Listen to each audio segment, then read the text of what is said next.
¡Gran corrida de toros! En homenaje a la Virgen de las Nieves de Humamarca. Organiza Centro Matriz Humamarca. Andahuaylas Apurímac.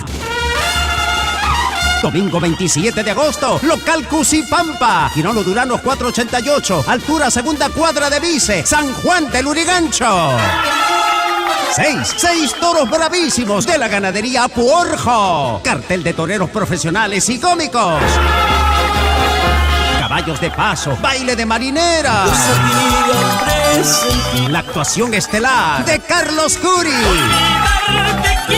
José Lo Carvajal. Todo el mundo tiene. Picaflor de Humamarca. Solterita vengo. Casilda Enciso. Amapola de Humamarca. Solitaria de Humamarca. Magda Gutiérrez. Amorosita de Humamarca. Selena Pardo. Adriana Polino. Picaflorcita de Humamarca. Dubel Valdivia. Galancito del Sur. Presentación de la danza internacional. Sumaguinti Arte Nativo. Y mucho más. Marco musical, los caballeros del folclor. Arpas y violines al estilo de Humamarca. Feria gastronómica con productos traídos desde la Santa Tierra y la participación de las dignas autoridades de nuestro distrito Tumayhuaraca. Domingo 27 de agosto con fe y devoción. Todos al local Cusipampa San Juan del Lurigancho. Con la bendición de nuestra patrona, Virgen de las Nieves de Humamarca.